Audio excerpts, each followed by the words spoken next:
Hello students, good morning. Khan chemistry line YouTube channel में आपका स्वागत है।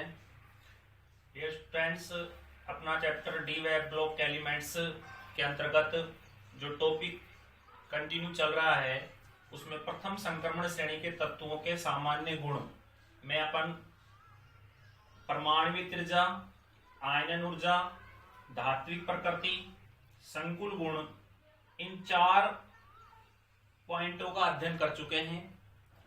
जो 5वां पॉइंट अपना आज की वीडियो में जो स्टार्ट होगा वो होगा उत्प्रेरकीय गुण। क्या होगा? उत्प्रेरकीय गुण।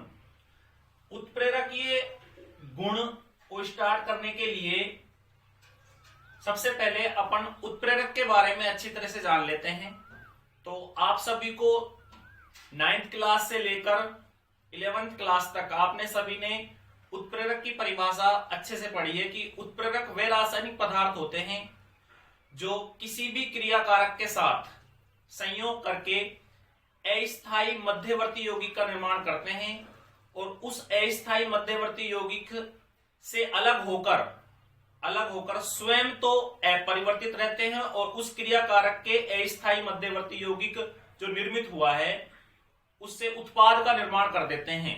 यानी कि स्वयं अपरिवर्तित रहकर अभिक्रिया के वेग को बढ़ा देते हैं और उत्पाद निर्मित कर देते हैं। उसे अपन क्या कहते हैं? उत्प्रेरक। ये आप क्लास 9 से लेकर और 11 तक अच्छे तरह से पढ़ के आ रहे हो और बाकी मैं इसके बारे में आगे चर्चा और करता हूं। आपको एक क्रिया विधि के माध्यम से उत्प्रेरक के गुण को प्रदर्शित करता हूं।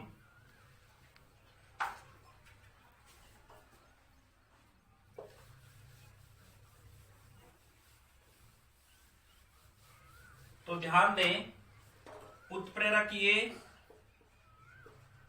गुण। उत्प्रेरकीय गुण तो परिभाषा आपको अच्छे से आती है। मैं उत्प्रेरकीय गुण के आधार पर एक एंजाइम क्रियाविधि के बारे में बताता हूं जो ताला कुंजी सिद्धांत पर कार्य करता है। जैसे एक विशेष ताले को खोलने के लिए एक विशेष चाबी की आवश्यकता होती है, ऐसे ही किसी क्रियाकारक को उत्पाद में परिवर्तित करने के लिए एक विशेष उत्प्रेरक की आवश्यकता होती है। तो फॉर एग्जाम्पल, माना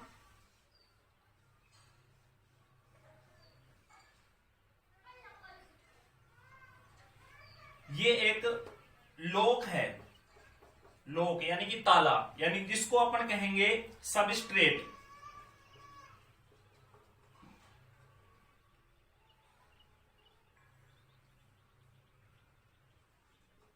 सबस्ट्रेट जिसको हिंदी में कहते हैं क्रियाकारक।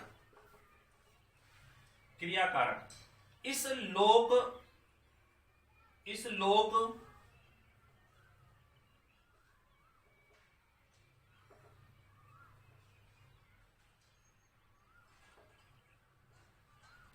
ये एक संरचना है, लोक की संरचना है और इसको क्या कहा अपन ने? सबस्ट्रेट। इस सबस्ट्रेट को अपन को खोलना है। तो सबस्ट्रेट को खोलने के लिए यानी कि किसी लोक को खोलने के लिए चाबी की आवश्यकता होगी। तो ये मान लिया अपन ने एक चाबी है यानी कि की, जिसको अपन बोलेंगे क्रियाकारक के साथ उत्प्रेरक, या अपन कहते हैं इसको एंजाइम। उत्प्रेरक भी अपने आप में क्या होते हैं? एंजाइम। इसको मैंने रिप्रेजेंट कर दिया ई से, एंजाइम। अब इसकी आगे जब क्रिया होगी तो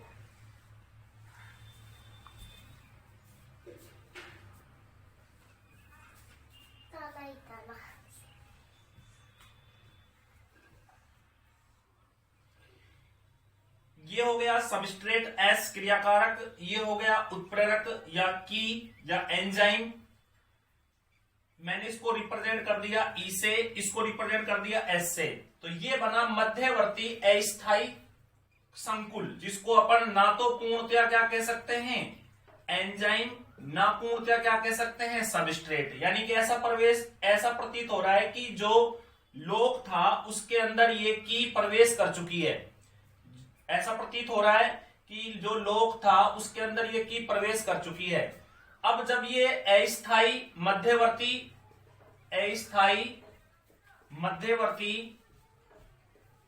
कॉम्प्लेक्स का निर्माण हो गया, तो ना तो पूर्णतया ये एंजाइम हुआ, ना पूर्णतया क्या हुआ ये सबस्ट्रेट, यानी कि ना पूर्णतया क्रियाकारक रहा, ना पूर्णतया एंजाइम रहा, यानी कि उत्प्रेरक जो की है वो इसके अंदर जुड़ चुकी है। उत्प्रेरक जो की है वो इसके अंदर जुड़ चुकी है। अब जब इससे आगे रिएक्शन बढ़ती है या अभिक्रिया बढ़ती है, तो उस स्थिति में जो लोक होता है उसका तो क्या हो जाता है विघटन, और वापिस से जो अपन ने की ली थी उसका निर्माण ज्यों का त्यों हो जाता है। तो कहने का अर्थ ये हुआ जो लोक है उससे तो क्या बन गया प्रोडक्ट, और जो अपन ने एंजाइम या की ली थी उसका जो का त्यों निर्माण हो गया, यानी कि वो जो अपने आप में स्वयं पूर्ण रूप में या अपने आकृति में पुनः दोबारा से आ गई। तो उस स्थिति के आधार पर, यानी कहने का अर्थ यह हुआ कि उत्प्रेरक क्या करते हैं, किसी भी रासायनिक अभिक्रिया के वेग को बढ़ाते हैं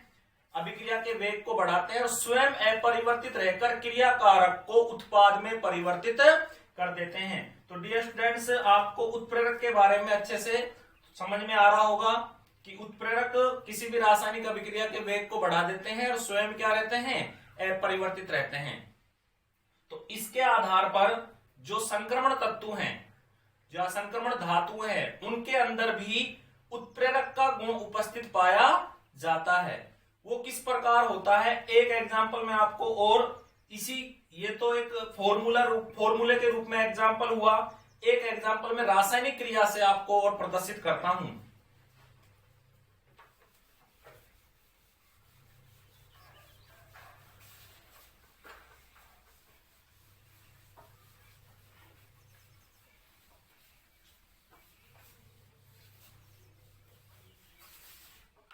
एक रासायनिक अभिक्रिया होती है H2SO4 सल्फ्यूरिक अम्ल बनाने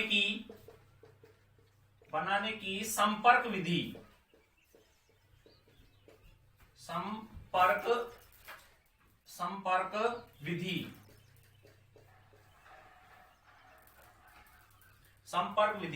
इस H2SO4 बनाने की संपर्क विधि में एक उत्प्रेरक काम में लिया जाता है V2O5 वेनेडियम पेंटा ऑक्साइड।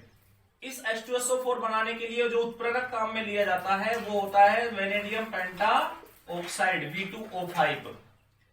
इसमें एक रासायनिक अभिक्रिया होती है संपर्क विधि में कि एक गैस जार के द्वारा या एक सिस्टम ट्यूब के द्वारा SO2 गैस प्रवाहित की जाती है, और वो SO2 गैस इस उत्प्रेरक V2O5 से क्रिया करती है, और V2O5 से क्रिया करके SO3 गैस का निर्माण करती है। SO3 गैस का निर्माण कब होगा, जब V2O5 के द्वारा एक ऑक्सीजन परमाणु SO2 को दिया जाएगा, तो उस स्थिति में SO2 का ऑक्सीडेशन क्रिया हुई, यानी ऑक्सीजन का एडिशन हुआ, तो शेष क्या बचा, V2O4।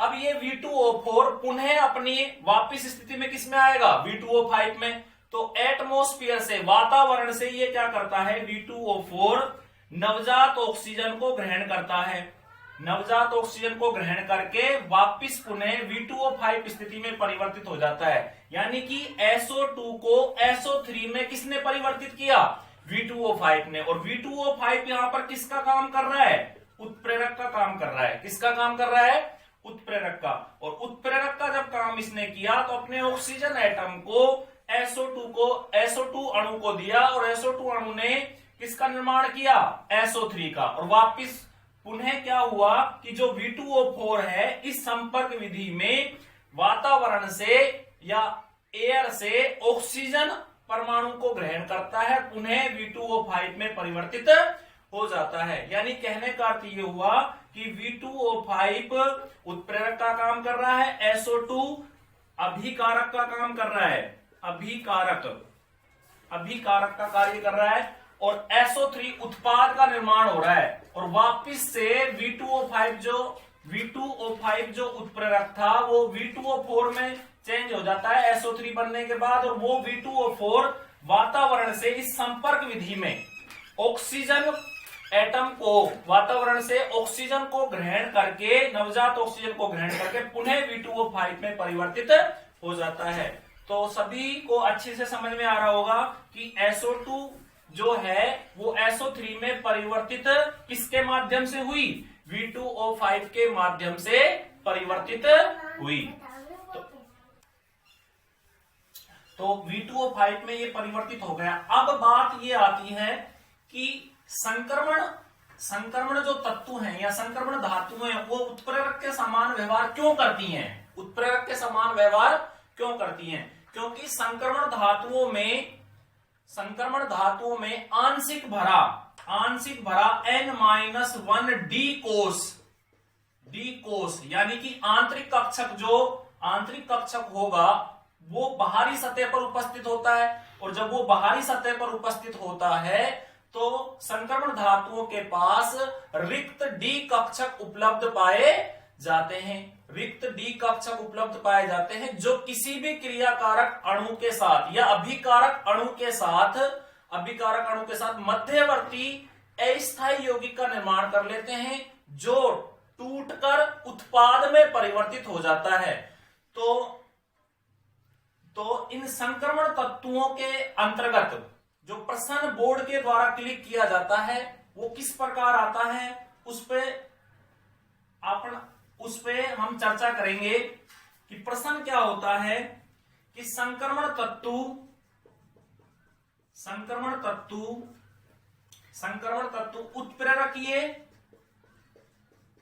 उत्प्रेरकीय गुण दर्शाते हैं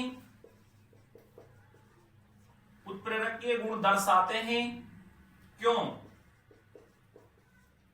उत्प्रेरकीय गुण दर्शाते हैं क्यों? उत्प्रेरकीय गुण दर्शाते हैं क्यों दर्शाते हैं? इसका कारण अपन को जानना है।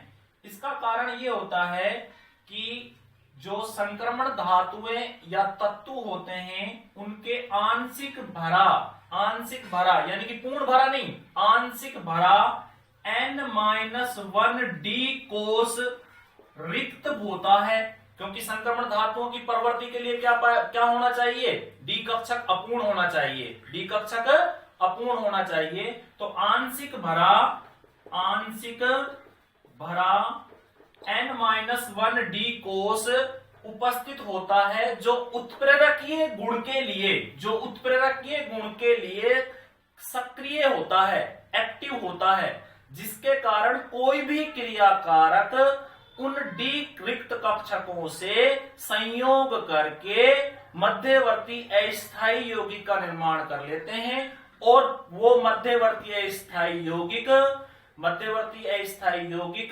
कुछ समय के लिए बना होता है और पुनः शीघ्र ही उत्पाद में परिवर्तित हो जाता है, और स्वयं उत्प्रेरक के रूप में जो संक्रमण धातुएं हैं वो मुक्त हो जाती हैं। अर्थात रासायनिक अभिक्रिया के वेग को बढ़ा देती हैं और क्रियाकारक को उत्पाद में परिवर्तित कर देती हैं। उसके आधार पर संक्रमण तत्वों के द्वारा कुछ उत्प्रेरकीय गुण की रासायनिक अभिक्रियाएं अपन देखते हैं। तो आपने पहले से ही पढ़ा होगा कि वनस्पति तेल से हाइड्रोजनीकरण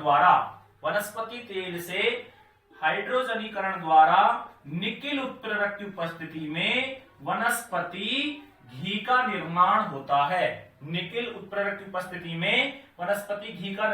है। तो वनस्पति तेल क्या हो गया? सबस्ट्रेट या क्रियाकारक या अभिकारक। H2 हाइड्रोजन गैस किस पर अधिशोषित होगी? निकिल धातु के रिक्त आंशिक डी कक्षकों पर, जिसके कारण वनस्पति घी का निर्माण होता है। यानी निकिल यहाँ पर किसका कार्य कर रहा है? उत्प्रेरक का। किसका कार्य कर रहा है? उत्प्रेरक का। जो वनस्पति तेल होता है वो एक उच्च अणुभार वाली असंतृप्त हाइड्रोकार्बन श्रृंखला होती है, जिसको अपन रासायनिक सूत्र से R बराबर CH double bond CH C double bond OR के रूप में प्रदर्शित करते हैं। और जब इसमें हाइड्रोजन गैस का एडिशन होता है निकिल उत्प्रेरक की उपस्थिति में, तो प्रोडक्ट बनेगा RCH। असंतृप्तता का गुण यानी कि एल्कीन का गुण संतृप्त अणु में परिवर्तित हो जाएगा, RCH2 CH2 C double bond R। ये संतृप्त हाइड्रोकार्बन श्रृंखला मानी जाती है। और ये असंतृप्त हाइड्रोकार्बन श्रृंखला, असंतृप्त हाइड्रोकार्बन श्रृंखला, और ये संतृप्त हाइड्रोकार्बन श्रृंखला होती है। इसी प्रकार एक एग्जाम्पल, ये एग्जाम्पल आपके अच्छे से समझ में आ गया होगा कि वनस्पति तेल सबस्ट्रेट का कार्य कर रहा है, निकिल धातु उत्प्रेरक का कार्य कर रही है, निकिल धातु पर हाइड्रोजन गैस का अधिशोषण होता है, जिससे अस्थायी मध्यवर्ती संकुल निर्मित होता है जो वनस्पति घी में परिवर्तित हो जाता है। वनस्पति तेल एक असंतृप्त हाइड्रोकार्बन श्रृंखला होती है और वनस्पति घी एक संतृप्त हाइड्रोकार्बन श्रृंखला होती है। एक एग्जाम्पल और देखते हैं अपन। अमोनिया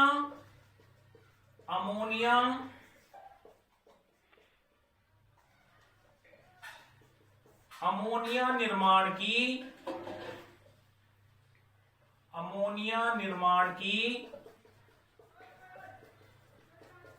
होबर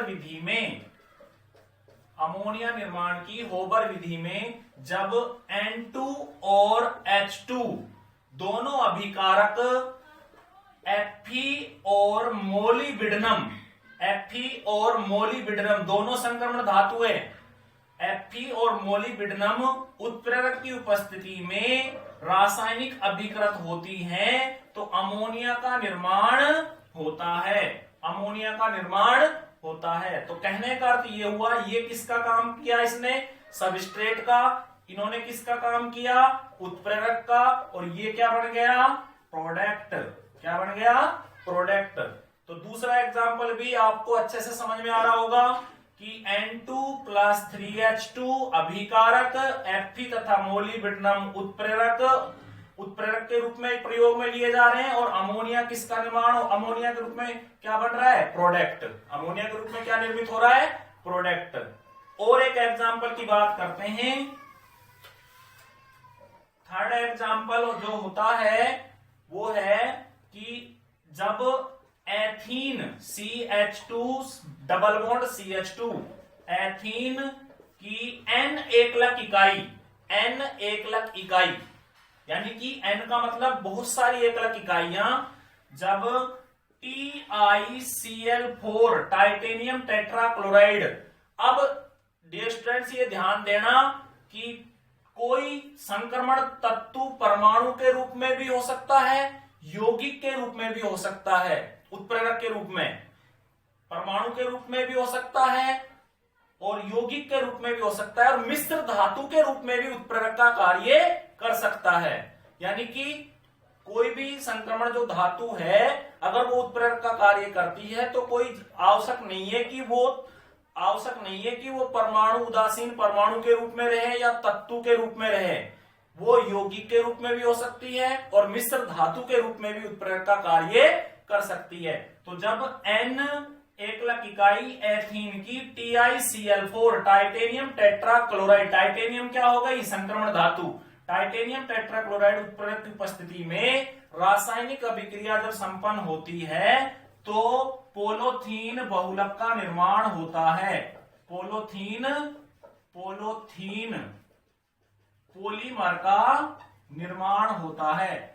तो कहने का अर्थ यह हुआ कि एथीन की N एकलक इकाई किसका काम कर रही है, सबस्ट्रेट का, TiCl4 किसका काम कर रहा है, कैटेलिस्ट का, और पोलोथीन पॉलीमर जो बना है वो किसका काम कर रहा है, प्रोडक्ट का। किसका काम कर रहा है, प्रोडक्ट का। तो अच्छे से तीनों एग्जाम्पल आपको समझ में आ गए होंगे। तो कहने का अर्थ यह हुआ कि संक्रमण धातुओं के द्वारा उत्प्रेरकीय गुण भी प्रदर्शित किया जाता है, जिसका कारण उनमें पाए जाने वाले आंशिक डी कक्षक, आंशिक डी कक्षक पूर्ण भरे हुए नहीं, आंशिक डी कक्षक सक्रिय होते हैं या उत्प्रेरकीय गुण के लिए सक्रियकारी होते हैं। तो डियर स्टूडेंट्स, उत्प्रेरकीय गुण के बाद आपको अच्छे से समझ में आ गया होगा कि संक्रमण धातुएं उत्प्रेरकीय गुण क्यों प्रदर्शित करती हैं। उसके बाद अपन अगले टॉपिक, अगला जो टॉपिक है उसकी चर्चा करते हैं।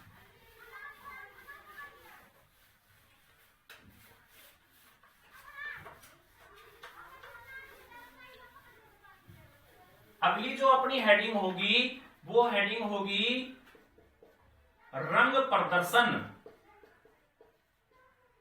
रंग प्रदर्शन, रंग प्रदर्शन की संक्रमण धातुएं रंग का प्रदर्शन क्यों करती हैं।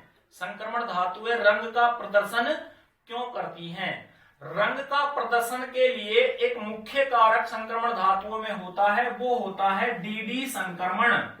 डीडी संक्रमण। अब इस डीडी संक्रमण को समझना है कि ये होता क्या है। डीडी संक्रमण, डीडी संक्रमण का अर्थ ये होता है कि डी कक्षकों का विपाटन। तो मैंने आपको कोऑर्डिनेशन कंपाउंड या उपसह संयोजक वाले यौगिक में एक एग्जांपल बताया था, TiH2O का होल 6 चार्ज प्लस का 3।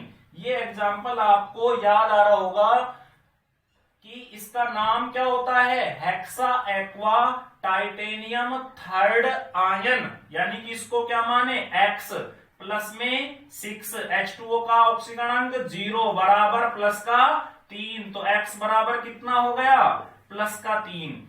मैंने आपको एक प्रश्न करवाया था कि hexa aqua titanium third ion नील लोहित रंग का होता है क्यों, नील लोहित रंग का होता है क्यों। अब ये डीडी संक्रमण जो होता है ये कैसे निर्मित होता है। आपको पता है कि संक्रमण धातुओं में जो अंतिम इलेक्ट्रॉन जाते हैं, या 3D संक्रमण श्रेणी की बात करें तो 3D ऑर्बिटल में इलेक्ट्रॉन जाते हैं, तो डी कक्षक समान ऊर्जा स्तर पर स्थिर होते हैं। डी कक्षक समान ऊर्जा स्तर पर स्थित होते हैं, तो उनके अंदर एक CFT, आपको याद आ रहा होगा CFT, crystal field theory, crystal क्षेत्र सिद्धांत के आधार पर एक आकर्षण बल लगता है, एक आकर्षण बल लगता है, आकर्षण बल लगता है, और एक प्रतिकर्षण बल लगता है। प्रतिकर्षण बल लगता है, एक तो आकर्षण बल लगता है और एक प्रतिकर्षण बल लगता है। तो आकर्षण बल क्या होता है, आकर्षण बल क्या होता है कि central metal atom, central metal atom, इस कॉम्प्लेक्स की ओर ध्यान दीजिएगा कि Ti यहां पर किसका काम कर रहा है, सेंट्रल मेटल एटम, केंद्रीय धातु परमाणु, केंद्रीय धातु परमाणु के केंद्रीय भाग नाभिक और दाता परमाणु के लोन पेयर के इलेक्ट्रॉन, क्योंकि इलेक्ट्रॉनों पर कैसा चार्ज होगा, माइनस, और सेंट्रल मेटल एटम के नाभिक में क्या होगा, प्रोटॉन, उनके बीच में विपरीत आवेश होने के कारण क्या लगेगा, आकर्षण बल। तो वो बल तो कौन सा होता है, आकर्षण बल। एक बल और कार्य करता है जिसका नाम क्या है, प्रतिकर्षण बल। वो प्रतिकर्षण बल किसका का कैसे लगता है कि जो सेंट्रल मेटल एटम होगा उसके 3D जो ऑर्बिटल हैं या 4D ऑर्बिटल हैं, कोई सा भी सेंट्रल मेटल एटम हो सकता है, तो अधिकतर संक्रमण जो कॉम्प्लेक्स होते हैं वो 3D संक्रमण धातु के द्वारा ही निर्मित पाए जाते हैं। जो 3D ऑर्बिटल होगा उसके आंतरिक डी कक्षक के इलेक्ट्रॉन, आंतरिक डी कक्षक के इलेक्ट्रॉन और आंतरिक डी कक्षक के इलेक्ट्रॉन और दाता परमाणु के लोन पेयर, दाता परमाणु के लोन पेयर पर भी कैसे हैं, इलेक्ट्रॉन है, तो दोनों में आवेश कैसा हो गया, समान। ये परिभाषा मैं आपको पहले भी लिखवा चुका हूं उपसह संयोजक वाले यौगिक में। तो दोनों में आवेश कैसा हो गया, समान। और आवेश जब समान होता है तो एक बल का बल लगता है, उस बल को क्या कहेंगे, प्रतिकर्षण बल, प्रतिकर्षण बल। और उस प्रतिकर्षण बल के कारण जो ये डियर स्टूडेंट्स आपको समझ में आ रहा होगा अच्छे से, तो मैं इसको थोड़ा सा साफ कर देता हूं। वो प्रतिकर्षण बल क्या करता है, वो प्रतिकर्षण बल क्या करता है, जो समान ऊर्जा के डी ऑर्बिटल हैं, एक समान ऊर्जा या समभ्रंश स्तर। समभ्रंश स्तर का मतलब क्या हो गया, समान ऊर्जा वाला स्तर। समान ऊर्जा वाले स्तर पर जो डी ऑर्बिटल है, D X Y, D Y Z, D Z X, D X square, Y square और डी जेड स्क्वायर, ये समान ऊर्जा वाले जो डी ऑर्बिटल हैं ये एक स्तर पर उपस्थित होते हैं। लेकिन जब प्रतिकर्षण बल लगता है, प्रतिकर्षण बल लगता है, तो ये समान ऊर्जा वाले इसके जो स्तर पर कक्षक हैं ये दो पार्टों में विभाजित हो जाते हैं। तो आपको सभी छात्रों को ध्यान में आ रहा होगा कि ये जो समान ऊर्जा वाले स्तर के डी कक्षक हैं ये दो स्तरों में विभाजित हो जाते हैं। किसके अकॉर्डिंग, CFT थ्योरी के अकॉर्डिंग। कौन कौन से स्तर में, निम्न ऊर्जा स्तर के T2G स्तर और उच्च ऊर्जा स्तर के EG स्तर। तो निम्न ऊर्जा स्तर के T2G स्तर और EG स्तर में जब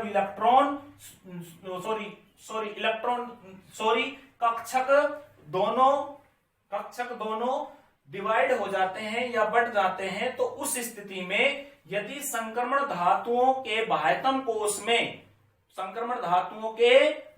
कोष में या अपन ये कहें कि कोई भी n-1 d ऑर्बिटल में, यदि n-1 d ऑर्बिटल में, अपन इसको बाह्यतम कोष भी नहीं कह सकते, इसको अपन कहेंगे आंशिक n-1 d कोष, यदि उसमें इलेक्ट्रॉन कोई पाया जाता है, तो आपको ध्यान आ रहा होगा डियर स्टूडेंट्स, TiH2O का होल 6 चार्ज प्लस का 3 में Ti की ऑक्सीकरण अवस्था कितनी है, प्लस की 3, और Ti का जब अपन इलेक्ट्रॉनिक कॉन्फ़िगरेशन लिखते हैं तो परमाणु क्रमांक कितना होता है, 22।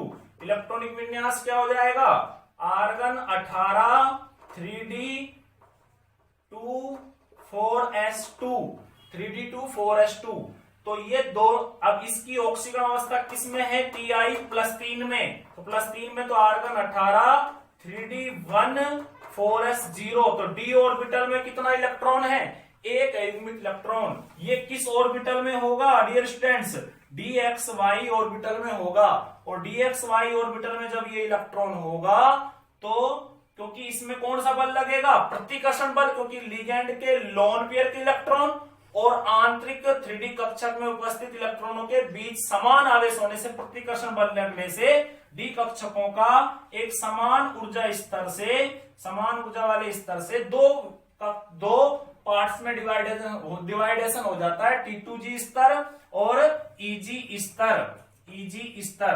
तो इलेक्ट्रॉन कहां पर है, dxy में। तो शुरू में जब इलेक्ट्रॉन dxy में होगा तो कहां जाएगा, D2G स्तर में जाएगा, dxy ऑर्बिटल में ही जाएगा। ये dxy हो गया, ये dyz हो गया, ये dzx हो गया, और ये dx स्क्वायर y स्क्वायर हो गया, ये dz स्क्वायर हो गया। तो निम्न ऊर्जा स्तर में रहेगा, क्योंकि कक्षकों का क्या हो गया, विपाटन प्रतिकर्षण बल के कारण। और अब जब इस इलेक्ट्रॉन को दृश्य क्षेत्र में प्रकाश की प्राप्ति होगी या दृश्य क्षेत्र में ऊर्जा की प्राप्ति होगी, तो ये इलेक्ट्रॉन ऊर्जा का अवशोषण करके कहां चला जाएगा, उच्च ऊर्जा स्तर में। कहां चला जाएगा, उच्च ऊर्जा स्तर में। और किसी भी इलेक्ट्रॉन की जो उत्तेजित अवस्था होती है वो उसकी अस्थायी अवस्था मानी जाती है। जिस दृश्य क्षेत्र में वो इलेक्ट्रॉन ऊर्जा का अवशोषण करेगा उसी ऊर्जा का उच्च ऊर्जा स्तर से निम्न ऊर्जा स्तर आने पर ऊर्जा का उत्सर्जन करेगा, क्योंकि उत्तेजित अवस्था किसी भी इलेक्ट्रॉन की अस्थायी अवस्था होती है। वापिस अपनी जब सामान्य अवस्था में आएगा तो जिस ऊर्जा का उसने अवशोषण किया है उसी का उत्सर्जन करेगा, जिससे पूरक रंग दिखाई देते हैं। तो आपको सभी छात्रों को hexa aqua titanium third ion का उपसह संयोजक यौगिक वाले चैप्टर में मैंने आपको अच्छे से समझा रखा है और यहाँ पर भी आपको अच्छे से समझ में आ रहा होगा, क्योंकि प्रतिकर्षण बल के कारण समभ्रंश स्तर के समान ऊर्जा वाले स्तर के डी कक्षकों का विपाटन T2G स्तर और EG स्तर में हो जाता है। तो टाइटेनियम थर्ड आयन में 3D1 का इलेक्ट्रॉन निम्न ऊर्जा स्तर से जब उच्च ऊर्जा स्तर में जाएगा, दृश्य क्षेत्र में प्रकाश का अवशोषण करेगा, तो ऊर्जा का अवशोषण करेगा, और ऊर्जा का जब अवशोषण करता है तो कोई भी इलेक्ट्रॉन उत्तेजित अवस्था से जब वापस अपनी ग्राउंड अवस्था में आएगा तो जिस ऊर्जा का उसने अवशोषण किया है उसी का उत्सर्जन करेगा, इसलिए पूरक रंग दिखाई देते हैं। तो डियर स्टूडेंट्स, डी कक्षकों का जो विपाटन हुआ है यही क्या कहलाता है? डीडी संक्रमण। तो अच्छे से समझ में आ रहा होगा, ये क्या कहलाता है? डीडी संक्रमण। इस डीडी संक्रमण के कारण ही संक्रमण तत्वों में रंगीन या रंग प्रदर्शित करने की प्रवृत्ति पाई जाती है, जिसके आधार पर अपन एक प्रश्न जो बोर्ड के द्वारा क्लिक होता है वो प्रश्न क्या होगा उस पर ध्यान दीजिए, किस तरह का प्रश्न बनकर आता है। तो ये डियर स्टूडेंट्स आपको अच्छे से समझ में आ गया होगा, क्योंकि ये मैं पहले भी आपको उपसह संयोजक यौगिक वाले अध्याय में अच्छे से समझा चुका हूं।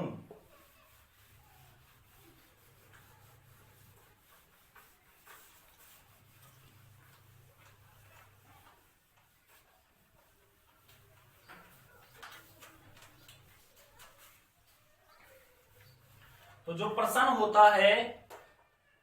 होता है वो डियर स्टूडेंट्स क्या होता है कि संक्रमण तत्व